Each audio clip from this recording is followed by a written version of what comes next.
ल हिमा विशेषज्ञ भन्नु पर्यो। हाम्रो रातो अङ्गुरै हेर्नुहोस् यहाँ जुम गरेर आउनुहोस् न अङ्गुरलाई देखाउनुहोस् यता पनि छ यतातिर पनि छ हेर्नुहोस् हजुर विशेषज्ञज्यू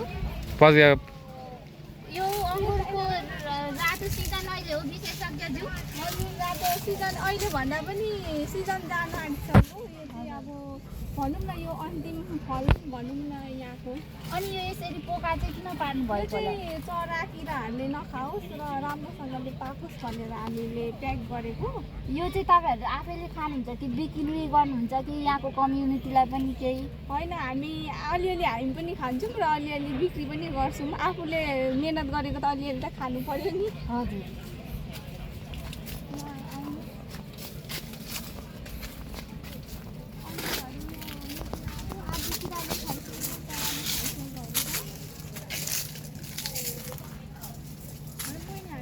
विशेषज्ञज्यू तपाईँको अङ्गुर फार्म त ठुलो रहेछ त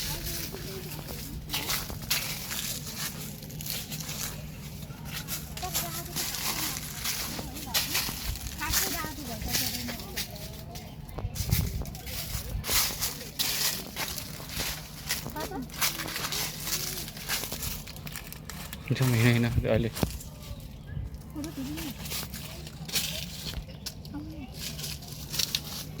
विशेषज्ञज्यूसँग एक सर्ट कति भयो तपाईँको यो झाङ हेरेर नै तपाईँले थाहा पाउन सक्नुहुन्छ यत्रो ठुलो झाङ छ यो धेरै भइसक्यो यो लगभग तपाईँको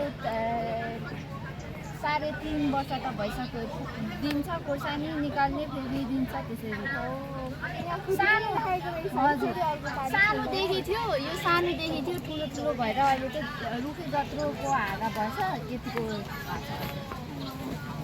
अनि यो चाहिँ कहिलेसम्म टिप्नु सक्नुहुन्छ नि पानी पर्नु चाहिँ अब यहाँ मेरो कामदारहरूलाई टिप्नु लगाउनु पर्ने हो खास गरी तर कामदारहरू उता अङ्गुरको पनि हेर्नुहोस् यत्तिकै छ मकै उता त्यत्तिकै छ त्यो एउटा फार्म खाली नै छ नभ्याइ छ त्यही भएर अब टिप्नु चाहिँ लाउनु पर्ने हो वेस्ट गएछ भने नि केही हुँदैन यहीँ मर्छ यहीँ मल हुन्छ यहाँ हाम्रो दुईजना विशेषज्ञहरू सबभन्दा ठुलो रातो खोर्सानी र हाम्रो यहाँ पाकेको ठुलो खोर्सानी अझै फुलहरू आउँदैछ खोर्सानी आउँदैन र यो लाइनैभरि चाहिँ पाकेको खोर्सानीहरू अब हिमा विशेषज्ञलाई भनौँ न केही भन्नु पर्यो यसको बारेमा यो खोर्सानी कति महिनापछि फल्छ रोपेको यो खोर्सानी चाहिँ तपाईँको फल्छ भए खतरा मजाको हुन्थ्यो होला है कस्तो ततेको तपाईँको फोन त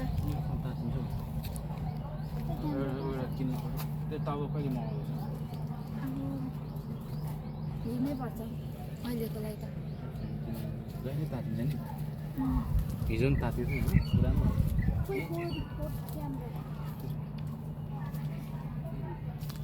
तपाईँहरू आउनुभएको छ हाम्रो फार्म र यो फार्ममा तपाईँहरूले देख्नुहुँदैछ खरबुजाको मुन्टाहरू अहिले चाहिँ अलिक सिजन भएको छैन त्यही भएर यहाँ लागिरहेको छ हल्का हल्का फलहरू चाहिँ आउँदैछ यता चाहिँ आउनु भने यता चाहिँ फर्सी छ यहाँ हेर्नुहोस् यहाँ फर्सी देख्नु सक्नुहुन्छ फर्सीको यहाँ यसरी यहाँ देख्नु सक्नुहुन्छ फर्सी र एउटा यहाँ फली पनि रहेछ यहाँ देखाउनुहोस्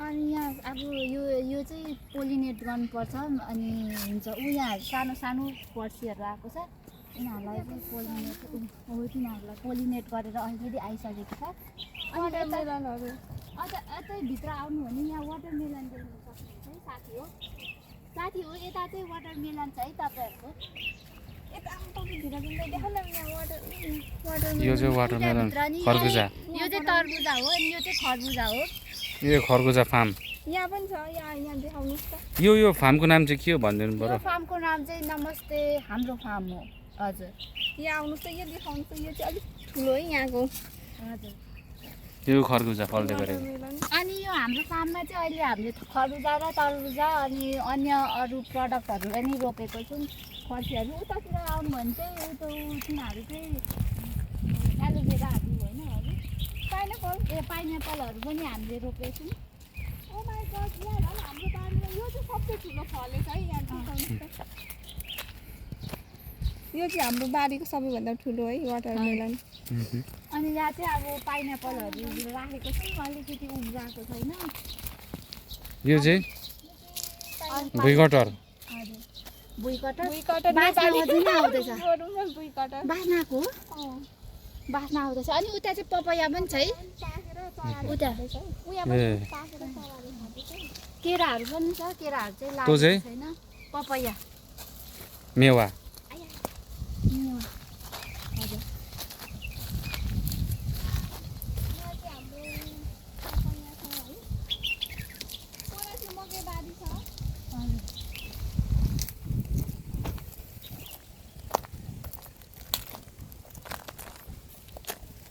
यो चाहिँ हाम्रो चिप्ले भेन्डीको बोटहरू छ। यो सबै भुइँकटर के?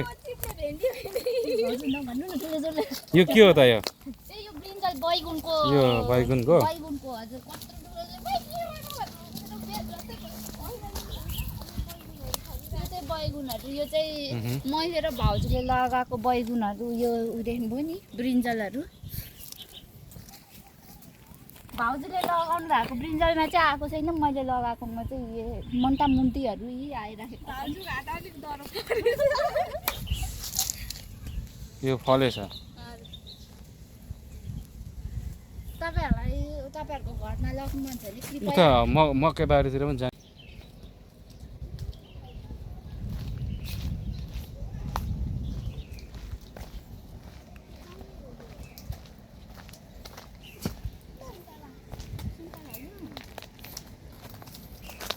हाम्रो ठाउँमा यो चाहिँ सुन्तला है। यत्रो सानो बोटमै हामीले सुन्तला उब्जाउँछौँ। हेर्नुहोस् यो बोट यहीँ छ, यहीँ सानो छ बोट, तर सुन्तला हाम्रो यहाँ हेर्नु यो बोटमै कति धेरै सुन्तला छ यो। अनि यसलाई चाहिँ हामीले किनभनेदेखि धेरै नउब्जाएको भन्दा अब हामीले यहाँ माथि नेट राखेको छौँ। यो नेट चाहिँ यसको जातै यति हो। चराचुरुङ्गीहरू नआओस् भनेर, त्यही भएर हामीले यत्रो बनाएको, बोनसाई बनाएको। कस्तो तपाईँ पनि बोल्नुहुन्छ हौ बिचमा। ओह सरी। यो पनि हाम्रो अर्को सुन्तला भयो। यसलाई पनि हामीले सानो बनाएको, यहाँ माथि जाली राखेको छ नि त प्रोटेक्ट गर्नुलाई, त्यही भएर सानो नै माथिको। अनि यो चाहिँ हाम्रो मकैबारी। मकैहरू अलिकति अब सिजन गएको जस्तो भएर चाहिँ यो चाहिँ मल राख्नुलाई यतिकै पहेँलो बनाइराखेको। यो चाहिँ हाम्रो तरुलहरू। कुन तरुल हो यो? सिबल तरुल, वन तरुल, त्यो नाम चाहिँ मलाई आएन। रुख तरुल, भन्छ यसलाई सिबल तरुल। यो नि हाम्रो अर्को सुन्तला है। यो चाहिँ भर्खर अस्ति रोप्दाखेरि यस्तो भयो।